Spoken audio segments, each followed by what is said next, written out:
Сайн байцгаана уу хүндэт сонсогчдоо. Өнөөдөр Попын хаан Майкл Джексоны талаар ярихаар бэлдсэн болно. Майкл Джексон 1958 оны 8-р сарын 29-нд Америкийн нэгдсэн улсын Индиана мужийн Гэри хотод төрсөн. Эцэг Жозеф Джексон хатуу сахилах баттай хатуу ширүүн зан чанартай хүн байсан. Их Кэтрин Джексон шашинлаг, дуучин, элдэг зөөлөн гэр бүлтэй халамжит нэгэн байсан. Майкл Джексон 10 хүүхдийн 8 дахь хүн болж мэндэлсэн. Түүний эцэг гэр бүлийнхээ хөгжмийн карьерийг удирддаг нэгэн байсан. Түүний хүүхэд нас гэр бүлийн хатуу дэглэмд өссөн, эцэг нь хүүхдүүддээ хатуу бэлдүүлж алдаа гаргуул шийтгдэг байсан. Майкл Джексоны хүүхэд нас айдас дарамттай байсан гэж ярьдаг. Дэд Джексон 5 хамтлаг 1964 оны сүүлээр байгуулагдсан ах нар болох Джеки, Тито, Жермен, Мартон, Майкл нарын бүрэлдэхүүнтэй байгуулсан. 1980-ад онд гаргасан трейлер цомог нь дэлхийн хамгийн их борлуулалттай цомог болсон.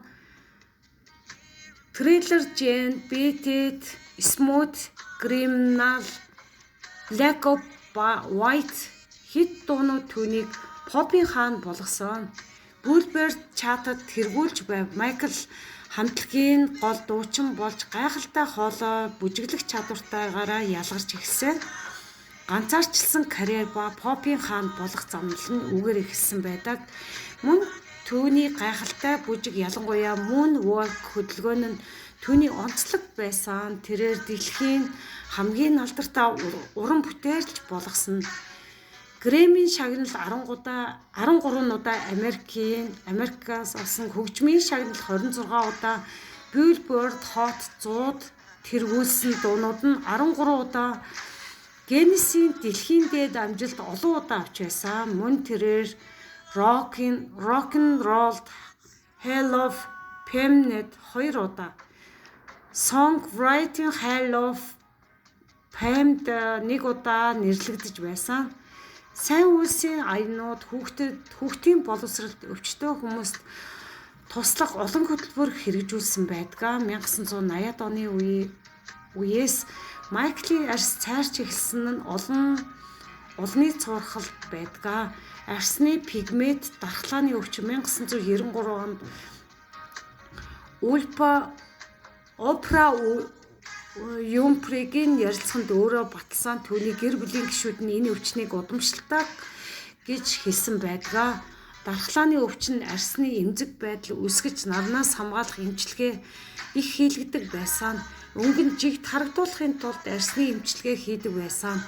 Түүний нүүрэнд олон удаа гоо сайхны хагалгаа хийсэн. Цуурхал ба шүүмжлэл зарим хүмүүс түүнийг арьсаа зориуд цайруулсан гэж буруутгадаг. Гэвч Майкл өөрийгөө Африк гаралтай Америк хүн гэдгээрээ бахархдаг гэж тайлбарласан байдаг. Түүний амьдралыг хэсэг шүүхийн асуудлууд, гэрлэлт, хүүхдүүд, маргаантай асуудлууд 2005 онд хүүхдийн хүчирхийллийн эсрэг буруутгагдаж, гэвч шүүхээс түүнийг буруутгаагүй гэж үзсэн. Санхүүгийн асуудалтай болж Неверленд эдлэн газраа алдсан гэсэн байдаг. 2009 оны 6 сарын 25-нд 50 настай Лос Анжелес дахь гэртээ нас барсан байсан. Шалтгаан нь пропопол гэх хүчтэй тайвшруулах эмийн хэрэглээг хэтрүүлэн хэрэглэсэн гэж байдаг. Эмч Конрад Вьюпрей эмийн тунг нь хэтрүүлж өгсөн хэрэгээр чоронд хоригдсон.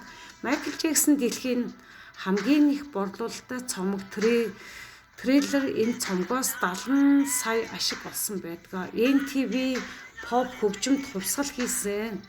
Гэр бүлийн хүчирхийлэл, арьсны өвчтөе хүмүүсийн талаар олон нийтэд ойлголт өгсөн байдаг. Майкл Джексоны үхэл дэлхийн хүмүүсийн харуулсал унгаас нь үйл явдал байсан. Мөн түүний оршуулах ёслол дэлхийн өнцөг бүрээс 1 тэрбум хүмүүс оролцсон гэдэг.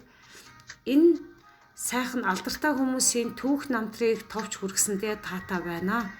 Энэ сайхан түүхүүдийг хамтдаа сонссонд баярлалаа.